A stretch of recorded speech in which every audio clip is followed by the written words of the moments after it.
mercy and that the prophet paid regard to God as his only source of hope. Yung kanyang pag-asa ay naroon lamang sa Diyos at sa sitwasyon niya sa loob ng tiyan na malaking isla ay naroon yung kanyang pagtangis, yung kanyang panalangin at pagtawag na tunay nga ang kaligtasan ay pagmamayari lamang ng Panginoon.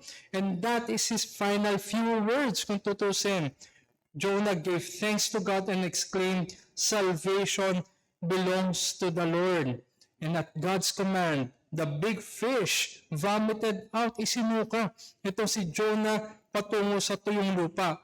And once again, the prophet experienced the mercy of God and was rescued from imminent death. Ito po yung tinignan natin, yung nagdaan. At tayo nga po ngayon ay nasa tuyong lupa na. Ito si Jonah. At ngayon ay makikita natin ang patuloy ng narrative na ito.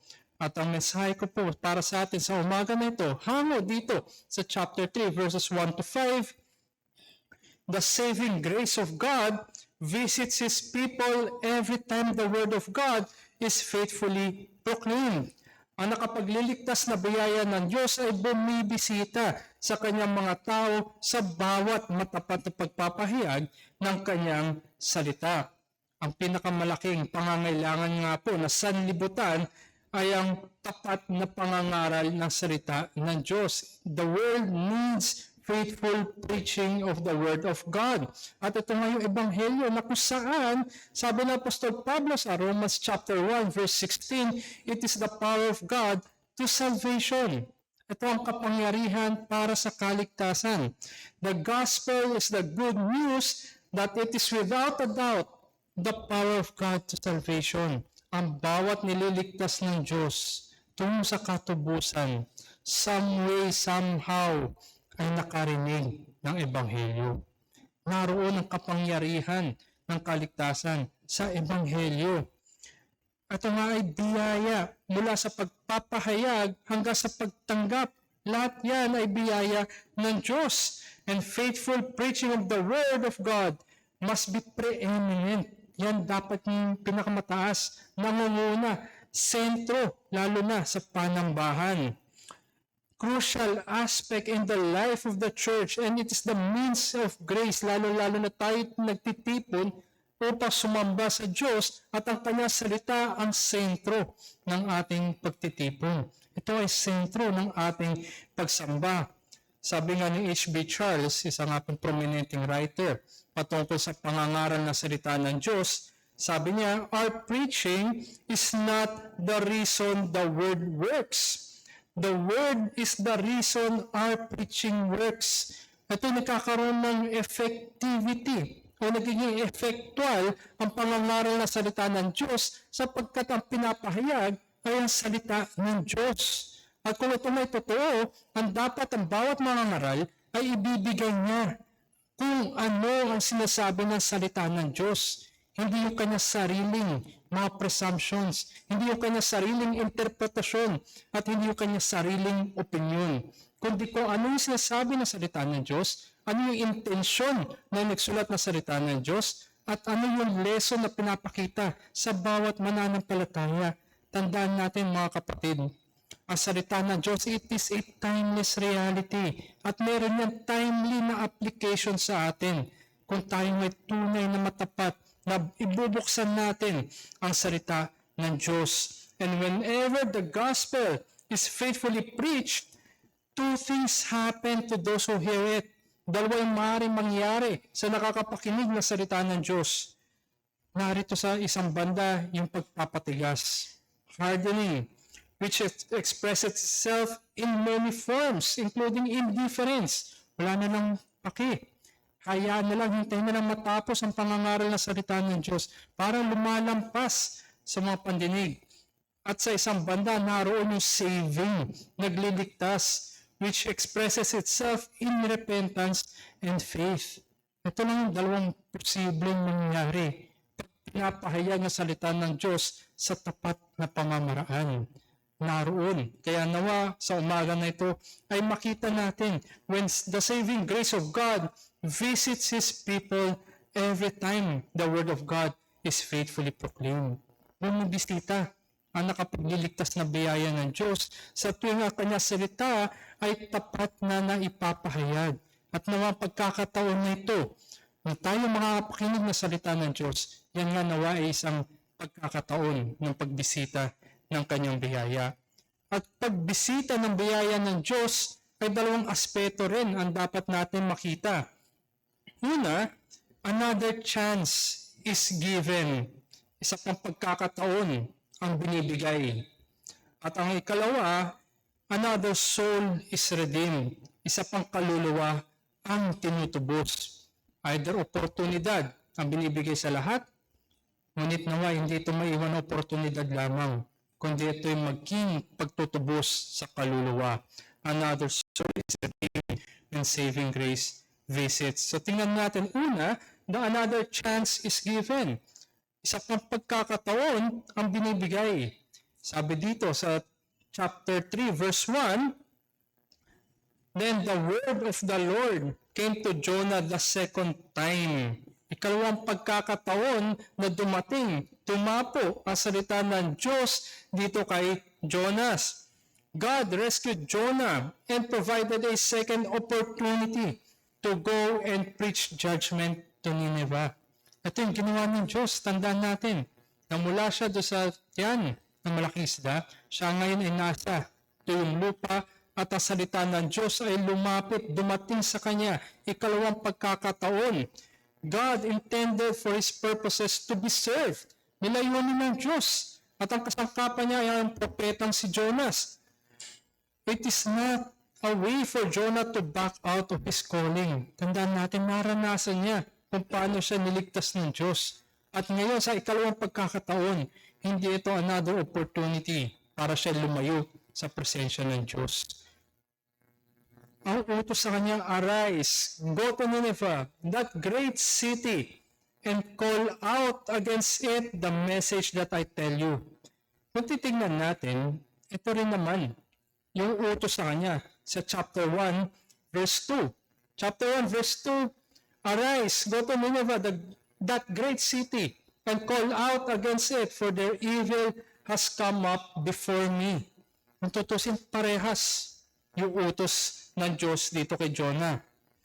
Ang Diyos ngayon ay nagbibigay ng ikalawang pagkakataon dito sa propeta na ito. Parehas na yung utos. Parehas ang gagawin. Siya ay parehas na tatawag sa mga makasalanan Ninevites na ito dahil luklukan yung kanilang kasalanan.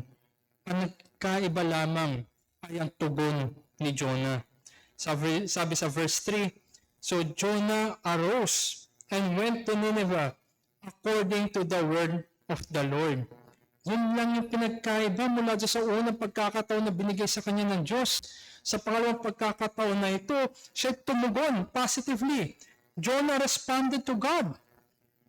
Yung unang niyang ginawa, sa unang pagkakataon, siya tumakas, siya lumayo sa presensya ng Diyos. Ngunit siya ngayon ay sumunod. Gagawin niya ang sabi ng Diyos. And now, Nineveh was an exceedingly great city, 3 days journey in breadth. Yung kanyang lawak, kanyang layo, 3 araw na journey. Napakalaki nito. At ayon nga sa archaeological evidence din mula sa timeline na ito sa 8th century BC, nandun pinakita din kung gaano kalaki ang lugar na ito. So pinapakita doon na talagang malaking lugar ito. Itong Nineveh na ito. At ito nga pinuntahan ni Jonah. Ngunit sabi ng mga ibang teologo, sabi ng mga ibang scholars, it refers to the 3 days as the necessary time for Jonah to go from place to place within it. 3 araw daw yung kailangan niyang gugulin para mag-house to house. So whatever the case it is, kung ito ngay talagang literal na 3 days journey, yung lawak, o 3 araw yung kailangan niyang gugulin, ang pinapakita sa atin, napakalaking lugar itong Nineveh. Ngunit ganun pa man, ang dapat natin makita mga kapatid, mga kaibigan, ay ang ikalawang pagkakataon na binigay dito kay Jonah. Jonah was given that second opportunity of grace.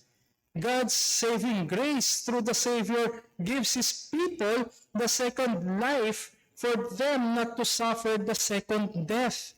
Sa ating scripture reading kanina nabanggit ang second death, ang ikalawang kamatayan.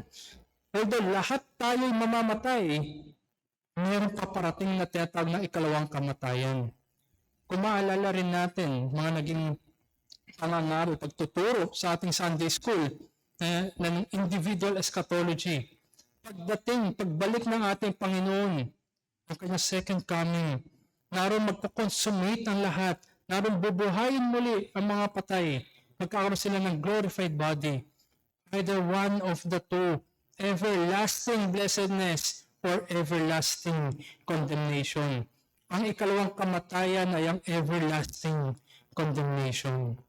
Although lahat tayo ay mamamatay, unang beses mamamatay, nawa hindi lahat sana ay makaranas na ikalawang kamatayan. Napakaraming kwento-kwento sa ating paligid na patungkol sa tinatawag na near-death experiences. Sa tuwing may mga ganitong kwento na maaaring masabi nila na iniligtas ako ng Diyos. Maaaring ako'y dapat namatay na, ngunit sa providensya ng Diyos, ako'y kanyang binigyan ng ikalawang pagkakataon. Siya'y natutuwa, hindi kaya siya'y nalulungkot. Marahil ang iba'y sasabihin na sana ay kinuha na lang ng Diyos. Ngunit para sa mga natutuwa na binigyan sila ng panibagong pagkakataon sa buhay at panibagong pagkakataon sa lahat naman ng gawi sa mundong ibabaw. Ganito rin si Jonah, mga kapatid, mga kaibigan. Napakadaming, hindi lang ikalawa, kundi napakadaming pagkakataon ng binigay sa kanya.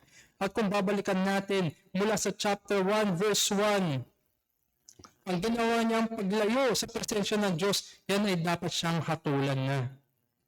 Na siya pa rin nagbayad para sa pamasahe upang makalayo sa presensya ng Diyos at sa matinding bagyo sa karagatan, siya ay dapat ding namatay na. At nung siya ay inihagi sa dagat at siya ay lumulubog, siya rin ay dapat napatay na. At nung siya ay nilunok ng malaking isda, isipin na lamang natin, dinadigest na siya dapat ng isda na to. Siya rin ay dapat napatay na. Napakaraming pagkakataon sa kamatayan. Napakaraming pagkakataon na binigay ang buhay, sinastain ng Diyos ang kanyang propeta sa pamamagitan ng kanyang biyaya. Countless times the prophet should have been dead. Ngunit ganin pa man, unmerited grace ang buhay na binibigay.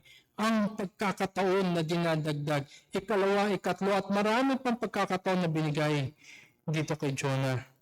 Ngunit tayong lahat yun, mga kapatid, mga kaibigan, lahat tayo actually, whenever the word of God is preached, however the providences of God reach us, yan ay panibagong oportunidad sa atin.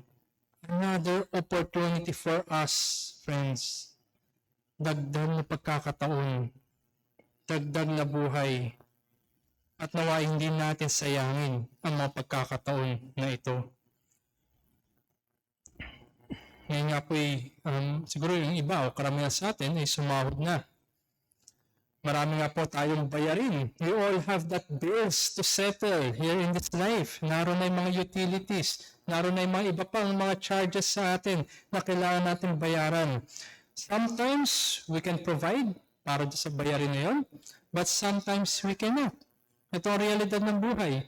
Minsan mayroong mga provision para sa pagbabayad, ngunit minsan ay wala, magkikarry over tayo.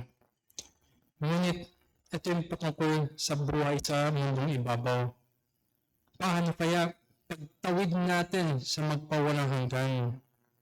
Paano kaya pag ang usapin na ay ang kaluluwa, kahatulan, ang ating mga kasalanan? Paano kung usapin na ay ang ating pagkakasala? Hindi natin kayang mag-provide ng bayad doon.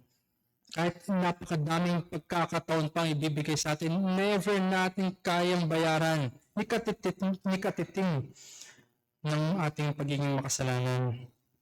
But God, ang Diyos ang nagbigay ng pambayad. Ang Diyos ang nag-provide para tayo'y magkaroon ng kaligtasan. The requirement of God's law was fulfilled through the life of Christ by His action.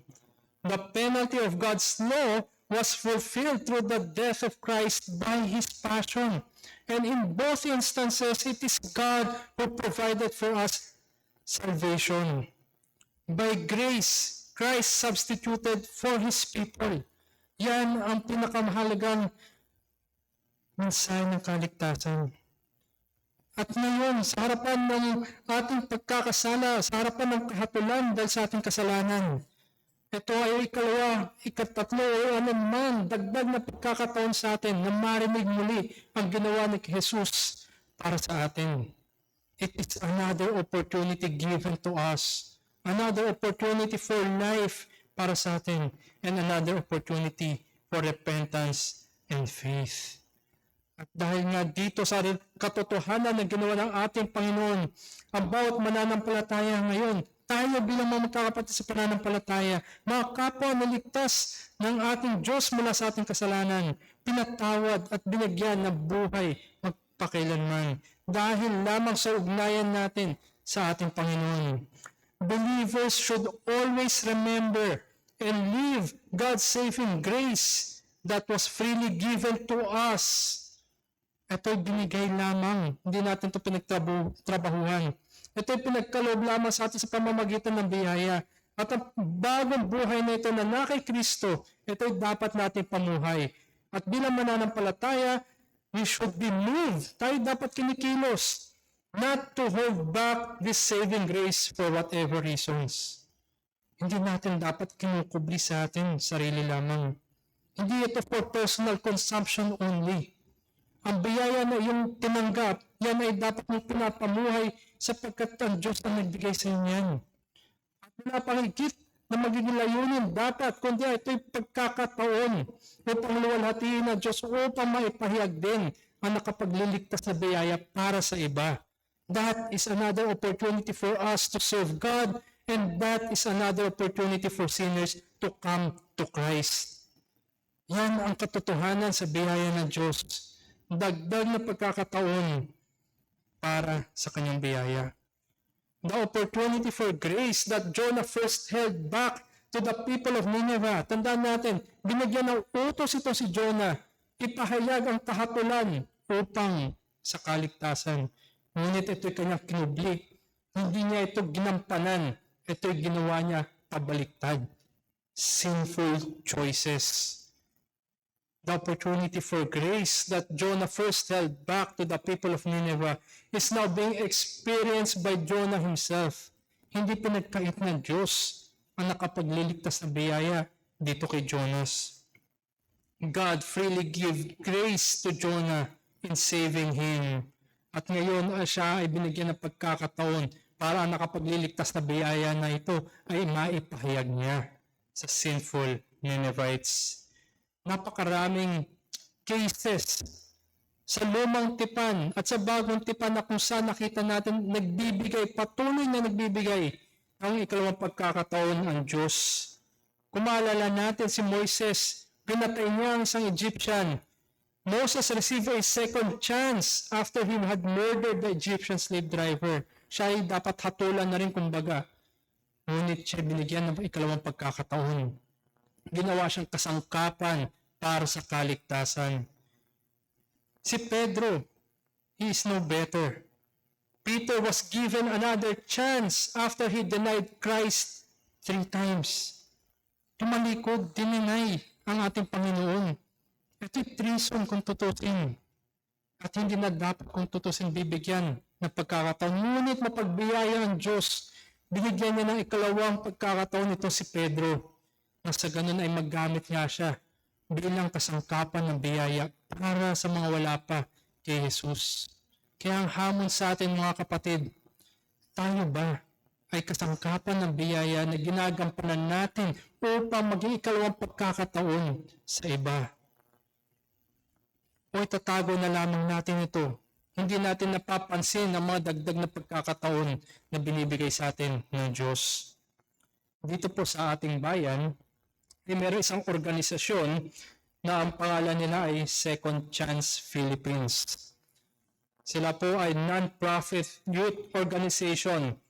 At ang kanilang ginagampanan ay nagfa-facilitate sila. Tumutulong sila para magkaroon ng kabuhayan matapos ma-serve ng mga convicts yung kanilang sentence. So matapos na ma-fulfill yung length and years na nasa kulungan at yung stigma na rin para sa mga ex-convicts na ito, nire-ready na itong organization na ito para sa outside life, para ma-incorporate sila muli sa mundo. Binibigyan sila ng opportunities to upskill, opportunities para makapasok sa trabaho, community-based, post-release rehab, and to reintegrate them in the community. Ikalawang pagkakataon ang kanilang binibigay. Another opportunity for life ang kanilang binibigay para sa mga ex-convict. At ang bawat isa sa atin na nagsabi na tayo niligtas ng Diyos, tayo mga ex-convict din. We are set free, or we were set free from slavery of sin to be servants of God. At nung tayo niligtas ng Diyos sa kanyang mapagpala at mahabaging biyaya, saving grace visited us. Another opportunity were given and provided for us. Nawa ganito rin yung ating tungkulin sa biyaya ng Diyos. Ito'y pagkakataon na binibigay sa atin upang magkaroon din ng pagkakataon ng iba sa kaligtasan. At bilang babala sa atin, even though Jonah realized that his rebellion had served the purposes of God, na siya alam na kinasangkapan siya ng Diyos upang umabot ang nakapagliligtas ng biyaya sa mga makasalanan na ito. Ang bawat makasalanan, all sinners must never blame God for our sins. Hindi natin pwede sabihin na hindi mo binigyan ng ikalawang pagkakataon. Hindi mo pwede sabihin na hindi ka binigyan ng dagdag na oportunidad. Ngayon na ang ikalawang pagkakataon na iyan binibigay sa iyo. God, in His sovereign grace, uses even our sinfulness as occasions for saving grace. Nawa ay hindi mawala sa isipan natin yan. Na anuman yung ating sinful state, ang biyaya ng Diyos na pagkumilos ay naroon ang ikalawang pagkakataon. Do not put God to the test in demanding that He should give us chances. Alalahanin natin, for others, hindi nagkaroon ng ikalawang pagkakataon. Marami ang kilala natin na hindi nagkaroon ng ikalawa, ikatlo, o susunod na pagkakataon. And for some, it did dumating ang pangalawang pagkakataon na yan, only serve as their greater condemnation for their willful rejection. Dumating ang pagkakataon sa iba, ngunit ganun pa man, tinalikuran nila ang biyaya ng Diyos na pinapahayag sa kanila. Mga kaibigan, hindi sana ito yung mangyayari sa iyo. Binibigyan ka ng pagkakataon na Diyos kay ngayon ay tinatawag sa Kanya sa pamamagitan ni Kristo. Nawa ay hindi yan mabaliwala, hindi mo alam kung kailan pa darating o kung meron pa na susunod na pagkakataon. At kung ikaw ay tumugon sa tawag ng Diyos sa pamamagitan ng pagsisisi sa kasalanan at pananampalataya sa Panginoon lamang, another soul is redeemed. Isa pang kaluluwa ang tinubos. Save, niligtas. Dito sa verse 4 ng chapter 3, sabi doon, Jonah began to go to the city, going a day's journey. Kung babalikan natin, 3 araw daw yung kailangan doon sa lawak ng journey ni Jonah. Ngunit dito, a day's journey pa lamang si Jonah. So nakaka 1/3 pa lamang siya sa kanyang gawain. And he called out, "Yet 40 days, and Nineveh shall be overthrown." Ito'y very indictive. Ito'y kahatulan. Nasa na mabuting balita dito. It is a strong warning of God's judgment according to the instructions that God had given Jonah. Maring pagkarinig natin, it may seem very ungracious itong message na ito. And in fact, it is very harsh until we realize what a blessing such a warning is. Ito'y mapagpalang mensahe. Hindi ito para kilitiin yung mga tenga ng makasalanan. Ang mensahe ng kahatulan. Yan ang nagtatawid upang tayo maligtas. This is a pronouncement of salvation through judgment, evidence of mercy and grace. Hindi mo maunawaan ang habag at biyaya ng Diyos kung walang kahatulan dyan. Hindi ito pangako na ikay pagpapalain ng magandang buhay, kundi ang Ebanghelyo ay pagtawag mula sa kahatulan tungo sa harapan ng Diyos. But hindi lamang ito sa Ninevites. It is also mercy and grace to Jonah himself. Alalahanin natin yung mga pinagdaanan ni Jonah. Itinapon siya sa dagat. Nilunok siya ng malaking isda. Dinadigest na siya. Niluwa siya sa tuyong lupa. Naglakad siya ng malayo. At ngayon, sa pinakapuso ng mga makasalanan Ninevites na ito, magpapahayag ka ng kahatulan. Hindi ba natin makita kung paano sinustain ng Diyos ito si Jonah? Masangsang. Walang makikinig sa kanya sinasabi.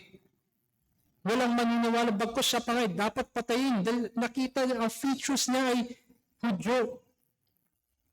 Kalaban ng Ninevites na ito. Ngunit ganun pa man, ang kanyang pagpapahayag ng kaligtasan ay sa pamamagitan ng kahatulan. Nasa gitna, into the heart of an enemy, only to proclaim judgment. At ang naging tugon ng mga tao, and the people of Nineveh believed God.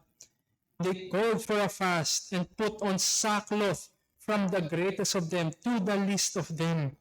Mula sa pinakamataas hanggang sa pinakamababa, naroon ang pag-aayuno, pagtawag sa totoo at buhay na Diyos sa pagsisisi at pananampalataya.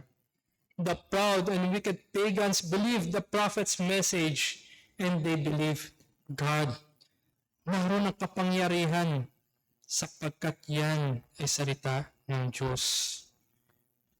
From those of great social standing do sa hari to the least of economic footing, they have received the saving grace of God. Yan ay ikalawang pagkakataon na dumating. Sa pagkakataon na ito, ang mga kaluluwa ay tinubos ng Diyos. Marami po siguro ang pamilyar sa atin doon sa painting ni Leonardo da Vinci, yung The Last Supper. Madalas nakikita natin ito. Ngunit nagkaroon po ng study yung Italian musicians ng 2003. At kung ano-ano yung nakita nila sa painting na ito. Talagang ang dami nilang siniyasat. Ang dami rin nilang conjectures kung tutusin. Dahil isa na dito sinabi nila, they found out that the apostles' hands and the bread rolls are in positions of musical notes and comprise a 40-second composition. So sa dami na nakita nila, ito na rin yung isa sa mga bagay na kanila natagpuan. Pag inilapat daw sa pyesa, ay magiging 40-second composition. So ang dami nila nakita sa isang simpleng larawan lang. Hindi ako into conspiracy theory. Maging malinaw sa atin yan. Yan ay larawan, painting to be appreciated nonetheless. Ngunit ang pinapakita sa atin, dahil ang hawak natin ay ang Ebanghelyo, ang salita ng Diyos. Ito yung ating pinapahayag at ito rin yung nagligtas sa atin. The gospel must be faithfully presented in simple and straightforward manner, for the message of the good news of salvation has the power because it comes from God. Ang ating kapahayagan at pangangaral na salita ng Diyos, it should be in simple and straightforward manner. Hindi natin kailangan balutin ito na napakaraming balot, hindi natin kailangan lagay sa asukal, kundi ang ating pagpapahayag na salita ng Diyos ay maging simple and straightforward because salvation and redemption belong to God. Nasa Diyos ang kaligtasan at ang salita ng Diyos ay kanyang salita at hindi ating kagagawan. This is where the grace of God through the faithful proclamation of the gospel properly begins, with warnings of God's certain judgment of sin, and the response of repentance and faith only comes from God. Kahit yung pagtugon sa pagsisisi ng kasalanan at pananampalataya. Ito mula sa Diyos, mula sa pagpapahayag ng kanyang salita, hanggang sa pagtawag na ng kanyang mga tinubos. Lahat yan ay gawa ng Diyos. At kung titingnan natin, itong kapahayagan ni Jonah, Jonah did not make a full discourse on systematic theology. Hindi rin siya gumawa ng full discourse o kahit a little bit of biblical theology. The Hebrew text, dito sa kanyang kapahayagan, consists of only 5 words. But the response that he got from the Ninevites is repentance of sin, faith to God, life everlasting. Limang salita lamang binigkas ni Jonah. Simple, payak, straight to the point, judgment. Ngunit ang kahabagan ng Diyos ay kumilos, bumisita sa Ninevites na ito na hanggang noon ay nagkaroon sila ng pagkakataon sa kaligtasan. Napaka-imposible kung tutusin kung ilalagay natin ang ating sarili sa paanan ni Jonah sa likod ng mga pinagdaanan natin. Sa kapahayagan ng kahatulan, sa gitna at puso ng kalaban, ganun pa man ang Diyos na mapagbiyaya ay nagligtas sa kanyang harapan. That is why believers should always demonstrate proper stewardship of the gospel. Mula sa ating pagpapahayag, sa ating pagbabahagi, ito'y salita ng Diyos, hanggang sa ating pamumuhay na ito ay kapangyarihan ang kumilos sa atin, kapangyarihan ng Diyos ang nagbago sa atin. We should be faithful to saying what God says and leave the results to God and pray for those who preach and for those who hear. Naroon ang ating pagpapanalangin sa kapahayagan at sa pakikinig ng salita ng Diyos. Salita ng Diyos, hindi salita natin. Grace and mercy should motivate believers not to withhold the unpleasant reality of judgment. Ayaw na naririnig ngayon ng mundo ang kahatulan. Tanggapan. It's inclusive na. Intindihan na lamang. Ngunit ang ebanghelyo ay mensahe ng kahatulan, for which only the gospel is the answer.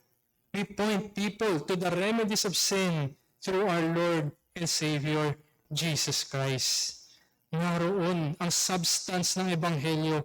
Naroon ang kapangyarihan ng ebanghelyo upang tumawag sa mga makasalanan. Grace and mercy should motivate believers in pursuing sanctification also in our lives, evidenced by a life pleasing to God. Napakahirap na mangaral, maghatid, magpahayag ng ebanghelyo kung ito hindi nakikita. At para sa iba, ang unang nakikita nila ay ang buhay. Ngunit yan ay magkaakibat, not one over the other. It always comes in pairs. Ang ating pinapahayag at ang ating buhay na pinapamuhay, yan ay dapat nagpapatotoo na tunay nga ang nakapagliligtas na biyaya ay bumisita sa atin at tayo'y tinubos. At maging babala rin sa atin, individually ang bawat isang mananampalataya, corporately pag tayo tinipon bilang isang iglesia, professing believers must not fabricate. Hindi tayo gagawa, hindi tayo dapat mag-manufacture. Both the message and the result. Hindi tayo gumagawa ng mensahe ng Diyos ayon sa ating sariling kaisipan, sa ating sariling layunin, sa ating sariling kagustuhan. At hindi rin tayo gumagawa, nagfa-fabricate, nagmamanufacture ng resulta ng pagpapahayag. Sapagkat ang kaligtasan muli ay pagmamay-ari ng Diyos lamang. Hindi natin kailangan gumawa ng mga artificial. Sa oras na ito, in-entertain natin. Hindi na yan salita ng Diyos. At yan ay walang kapangyarihan upang magligtas.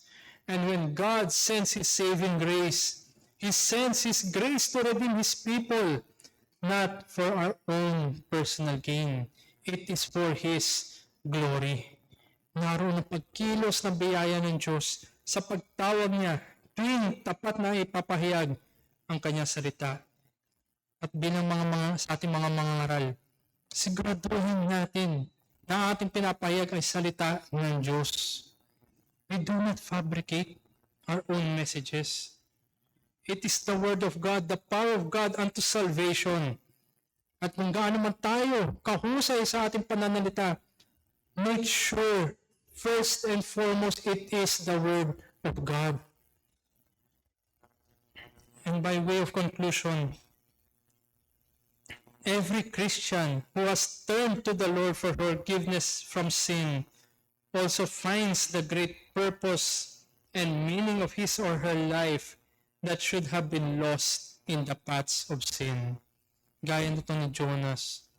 Sa kanyang paglayo sa presensya ng Diyos, sa kanyang pag-craft na sarili niyang lakarin, palayo ng palayo sa Diyos at palapit ng palapit sa kasalanan.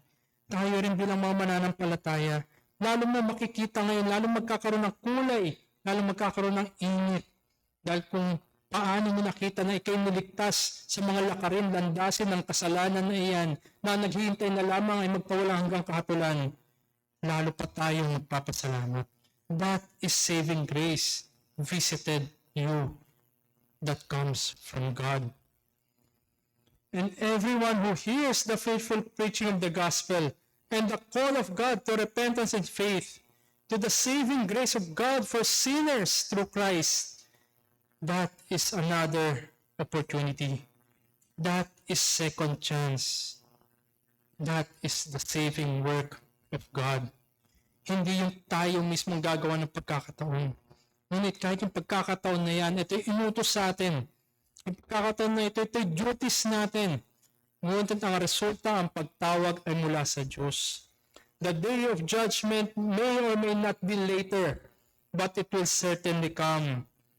Jesus Christ gave Himself as a substitute for sinners and for us to believe in His death and resurrection so that we carry the gospel to others who have not.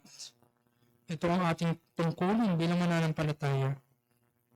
Magpatotoo sa Ebanghelyo at ang Ebanghelyong inahahayag natin upang maging kaligtasan din sa iba. Ngunit kung meron akong kinakausap dito na wala ka pa kay Jesus, not everyone receive another chance in this life, but everyone will surely have their to do in death. Meron tayong due time sa kamatayan. Ilang linggo lamang nakaraan ng nakakagimbal na pangyayari sa NAIA.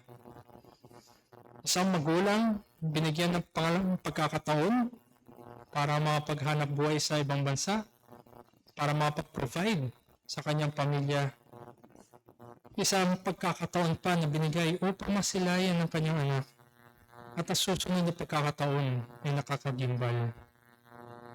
Hindi natin alam, mga kapatid, mga kaibigan, kung ilan pang pagkakataon na binibigay sa atin sapagkat wala nakakaalam. At kung ikaw ay wala pa kay Kristo, na may mabuksan ang iyong mga mata, ang iyong mga senses to what is happening around the world.